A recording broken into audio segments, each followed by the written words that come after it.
Democracia y Educación, por John Dewey. 15. Capítulo 3. La educación como dirección. 2. Modos de dirección social. Los adultos son naturalmente conscientes de dirigir la conducta de los demás cuando aspiran a hacerlo así inmediatamente. Por regla general, tienen conscientemente tal aspiración cuando encuentran resistencia, cuando los demás hacen las cosas que ellos no desean que hagan. Pero los modos más permanentes e influyentes de control son aquellos que operan de momento a momento continuamente sin tal intención deliberada de nuestra parte. 1. Cuando los demás no hacen lo que nosotros quisiéramos que hicieran o amenazan con la desobediencia, somos más conscientes de la necesidad de controlarlos y de los influjos por los cuales son controlados. En tales casos, nuestro control se hace más directo y desde este momento estamos más expuestos a cometer los errores de que acabamos de hablar. Propendemos a tomar por control el influjo de la fuerza superior, olvidando que aun cuando podamos llevar un caballo al agua, no podemos obligarle a beber, y que aun cuando podamos encerrar a un hombre en una penitenciaría, no podemos hacer de él un penitente. En tales casos de acción inmediata sobre los demás, necesitamos distinguir entre los resultados físicos y los resultados morales. Una persona puede estar en tal condición que sea necesario para su propio bien la alimentación o el confinamiento forzosos. Un niño tendrá que ser retirado del fuego con brusquedad para que no se queme, pero no se seguirá de ello necesariamente ninguna mejoría en su disposición ni efecto alguno educativo. Puede tener éxito un tono duro y autoritario para alejar al niño del fuego y se logrará el mismo efecto físico que si se le hubiese apartado. Pero puede no haber más obediencia del tipo moral en un caso que en otro. Puede impedirse que un hombre penetre en las casas de otras personas encerrándole, pero esto no alterará su disposición a cometer robos. Cuando confundimos un resultado físico con un resultado educativo, perdemos siempre la oportunidad de lograr la propia disposición participante de la persona para obtener el resultado deseado y, por consiguiente, para desarrollar en él una dirección intrínseca y persistente en el camino recto.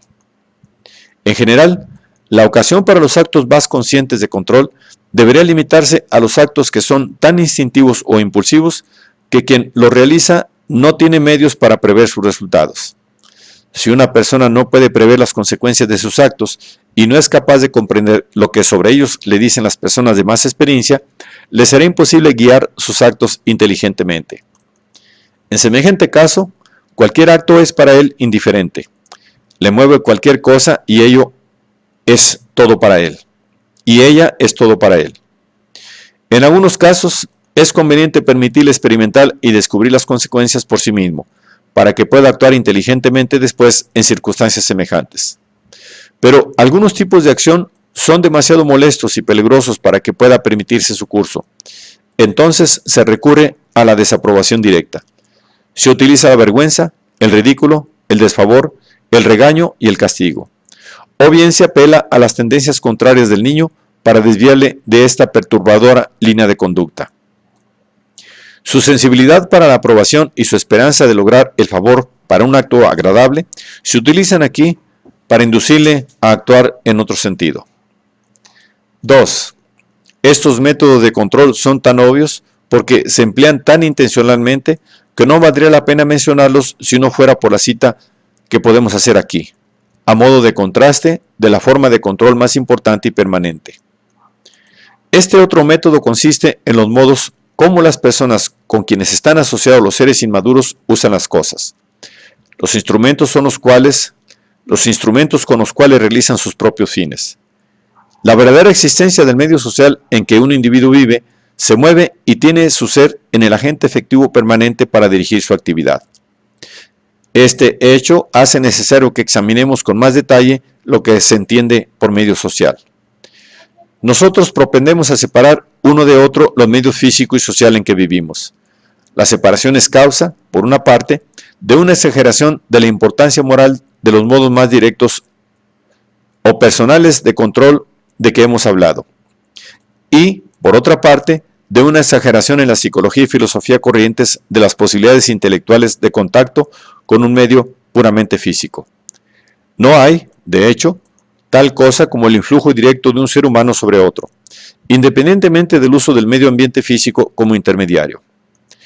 Una sonrisa, un ceño fruncido, una reprensión, una palabra de advertencia o de estímulo, todo ello envuelve algún cambio físico. De otro modo, la actitud de uno no lograría alterar la actitud del otro. Hablando comparativamente, tales medios de influjo pueden considerarse como personales. El ambiente físico se reduce a un simple medio de contacto personal. En contraste con estos modos directos de influencia mutua, están las asociaciones para la persecución de fines comunes que suponen el uso de las cosas como medios y como medidas de los resultados.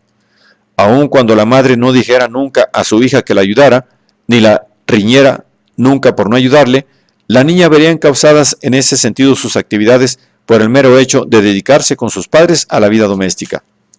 La imitación, la emulación y la necesidad de trabajar juntos refuerzan el control.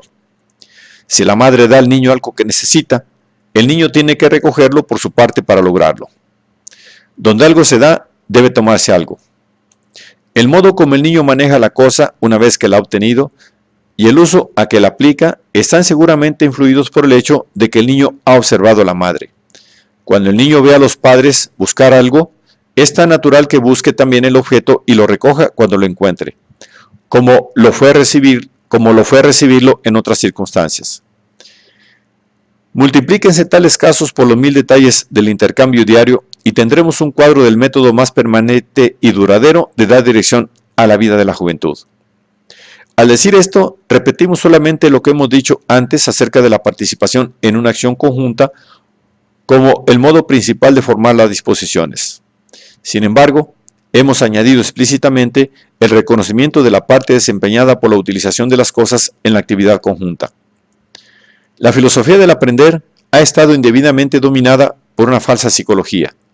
Se ha afirmado con frecuencia que una persona aprende meramente por tener las cualidades de las cosas impresas sobre su espíritu a través de la puerta de los sentidos. Habiendo recibido un caudal de impresiones sensoriales, se supone que la asociación o algún poder de síntesis mental las combina en ideas, en cosas que tienen un sentido. Un objeto, piedra, naranja, árbol o silla, se supone que proporciona diferentes impresiones de color, forma, tamaño, dureza, sabor, olor, etc., las cuales, reunidas juntas, constituyen el sentido característico de cada cosa. Pero, en realidad, lo que proporciona a la cosa el sentido que la identifica es el uso característico en que se emplea por sus cualidades específicas. Una silla es una cosa que se destina a un uso. Una mesa es otra cosa destinada a otro propósito. Una naranja es una cosa que tiene tal precio, que madura en los climas cálidos, que se come y que tiene un aroma agradable y un sabor refrescante, etc. La diferencia entre una adaptación a un estímulo físico y un acto mental estriba en que este último supone la respuesta a una cosa en su sentido, y el primero no. Un ruido puede hacerme estremecer y sin que intervenga en ello mi espíritu. Cuando oigo ruidos y corro a buscar agua para apagar un incendio, respondo inteligentemente. El sonido significa fuego, y el fuego significa la necesidad de ser extinguido. Tropiezo con una piedra y la aparto con el pie de un modo puramente físico. La pongo intencionadamente a un lado por temor a que otro tropiece con ella. Respondo así a un sentido que la cosa tiene. Me estremezco por el estruendo de un trueno, tanto si lo reconozco como si no, y con más probabilidad si no lo reconozco. Pero si digo en voz alta a mí mismo, es un trueno, respondo a la perturbación con un sentido. Mi conducta tiene una cualidad mental.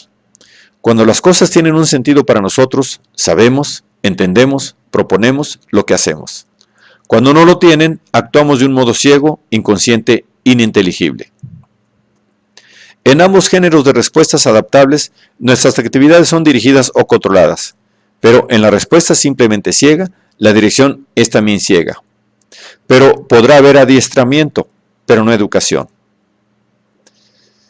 Las respuestas repetidas a estímulos recurrentes pueden fijar un hábito de actuar de un cierto modo. Todos poseemos muchos hábitos de cuyo alcance no tenemos conciencia, porque se formaron sin nuestro conocimiento. Por consiguiente, son ellos los que nos poseen a nosotros más que nosotros a ellos. nos mueven y nos dominan. A menos que conozcamos lo que realizan y podamos juzgar el valor del resultado, no los dominaremos. Puede acostumbrarse a un niño a hacer una reverencia siempre que se encuentra a una persona doblando los músculos del cuello y la reverencia se hará, al fin, automática. No será, sin embargo, un acto de reconocimiento o deferencia por su parte hasta que no lo realice con un cierto fin a la vista, como teniendo cierto sentido. Y hasta que no conozca lo que hace y realice el acto por su sentido, no puede decirse que esté criado o educado para actuar en un cierto modo. Tener una idea de una cosa no es, por tanto, obtener ciertas sensaciones de ella. Es ser capaz de responder a la cosa en vista del lugar que ocupa en el esquema inclusivo de acción. Es prever el rumbo y las probables consecuencias de la acción de la cosa sobre nosotros y de nuestra acción sobre ella. Tener las mismas ideas sobre las cosas que los demás tienen, ser de espíritu semejante a ellos y ser así realmente miembros de un grupo social es por consiguiente atribuir el mismo sentido a las cosas y a los actos que los demás. De otro modo, no habría una inteligencia común ni una comunidad de vida. Pero en una actividad compartida, cada persona refiere lo que está haciendo a lo que hacen los otros y viceversa. Es decir, la actividad de todos se coloca en la misma situación general. Tirar de una cuerda de la que están tirando otros no es una actividad compartida o conjunta, a menos que se haga con conocimiento de que los demás tiran también, sea para ayudarles, sea para dificultar lo que están haciendo. Un alfiler puede pasar por las manos de muchas personas durante una manufactura, pero cada una puede realizar su parte sin conocimiento de lo que hacen las demás o sin ninguna referencia a ello. Cada una puede operar simplemente por un resultado privativo, su propio salario. No hay, en este caso, ninguna consecuencia común a que se refieren los diversos actos, y de aquí que no haya ningún intercambio o asociación auténticos, a pesar de la yuxtaposición y a despecho de la circunstancia de que su hacer respectivo contribuya a un solo resultado.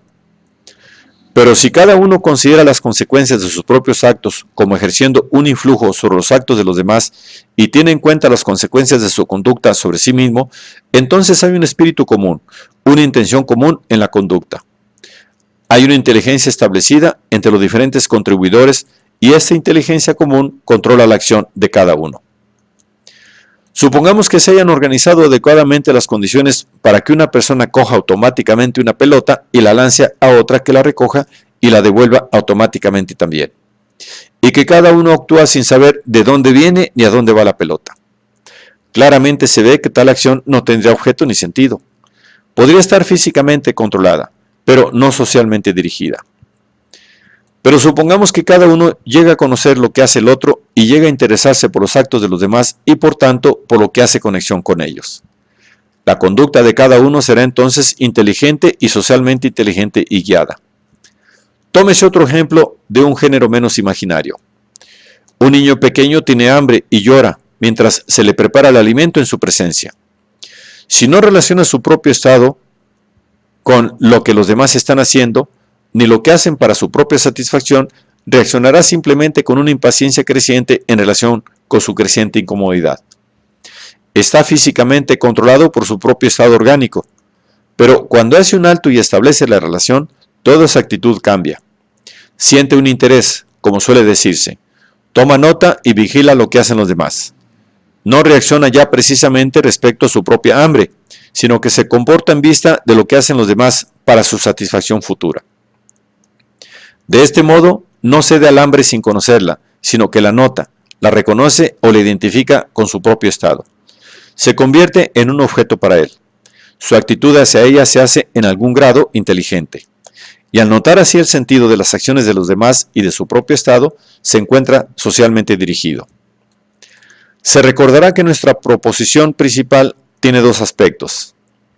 De uno de ellos nos acabamos de ocupar, a saber, que las cosas físicas no influyen en el espíritu o forman ideas o creencias, sino cuando están implicadas en acciones para consecuencias previstas. El otro punto es que las personas modifican las disposiciones de otras solamente haciendo un uso especial de las condiciones físicas. Consideremos primero el caso de los llamados movimientos expresivos a los que son sensibles los demás. El sonrojo, la sonrisa, el fruncimiento del ceño y el apretar de los puños con gestos naturales de todas clases. En sí mismos no son expresivos, son partes orgánicas de la actitud de una persona.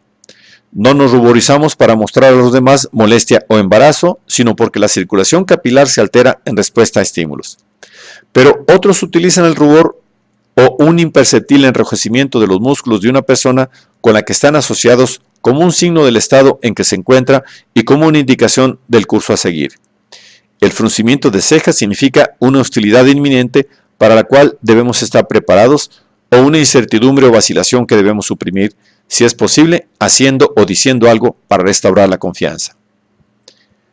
Un hombre a cierta distancia agita los brazos vivamente. Basta que mantengamos una actitud de acentuada indiferencia para que los movimientos de esa persona se mantengan en el nivel de cualquier cambio físico remoto que podamos notar. Si no nos concierne ni nos interesa, la agitación de los brazos es tan inexpresiva para nosotros como el giro de las aspas de un molino de viento. Pero si se despierta el interés, comenzamos a participar. Referimos su acción a algo que estamos haciendo nosotros o que deberíamos hacer. Hemos de juzgar el sentido de su acto para decidir qué hacer. ¿Es una petición de socorro? ¿Es el aviso de una explosión que va a ocurrir y respecto a la cual debamos precavernos? De cualquier modo, su acción significaría acercarse, en el otro alejarse. En todo caso, el cambio que efectúa en el ambiente físico es para nosotros un signo de cómo debemos conducirnos. Nuestra acción es socialmente controlada. Porque tratamos de referir lo que debemos hacer a la misma situación en que está él actuando. El lenguaje es, como ya hemos visto, un caso de esta referencia conjunta de nuestra propia acción y la de otro a una situación común. De aquí su significación insustituible como un medio de dirección social. Pero el lenguaje no sería este instrumento eficaz si no fuera porque se desarrolla sobre el fondo de un uso más tosco y más tangible de medios físicos para obtener resultados. Un niño ve que las personas con quienes vive usan sillas, sombreros, mesas, azadas, arados, caballos, monedas, de cierto modo. Si participa en todo lo que hacen, se ve llevado por lo mismo a usar las cosas de igual forma o a usar otras cosas de un modo adecuado. Si se aproxima una silla a la mesa, es signo de querer sentarse en ella. Si una persona extiende su mano derecha, alarga él la suya, y así sucesivamente en una serie interminable de detalles. Los actos prevalentes de usar los productos del arte humano y los materiales brutos de la naturaleza constituyen para todas las singularidades el modo más profundo y eficaz de control social. Cuando los niños van a la escuela, tienen ya espíritu, tienen conocimiento y disposiciones de juicio a que puede apelarse mediante el uso del lenguaje. Pero este espíritu lo constituye los hábitos organizados de respuesta inteligente que han requerido previamente poner las cosas en conexión con el modo en que las usan las demás personas. El control es ineludible, satura las disposiciones. El producto neto de esta discusión es que el medio fundamental de control no es personal, sino intelectual. No es moral en el sentido de que una persona se mueve por una apelación personal directa de las demás, por importante que sea este método en los momentos críticos. Consiste en los hábitos de comprensión que se establecen usando objetos en correspondencia recíproca, sea por modo de cooperación y asistencia o rivalidad y competencia. El espíritu, como una cosa concreta, es precisamente el poder de comprender las cosas en la forma del uso que de ellas se hace. Un espíritu socializado es el poder de comprenderlas en la forma del uso a que se aplican en situaciones conjuntas o compartidas. Y el espíritu, en este sentido, es el método del control social.